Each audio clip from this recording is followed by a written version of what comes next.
Oh, that's his prostate. Oh. But don't worry, we'll have a solid 45 minutes when I get back. Good morning.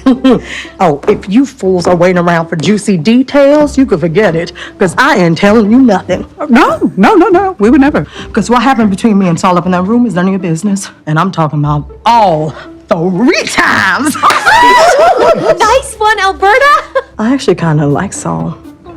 I'll be sad to see him go. Okay, so checking out. Hey, and how was your night? Good. Although there was a rather loud humming sound in the room. My bad. But also your bad. Oh, I wish you weren't leaving. Jean, it says here that you are actually our 1,000th customer. Not even close. And as such, you're entitled to extend your stay by an extra night free of charge.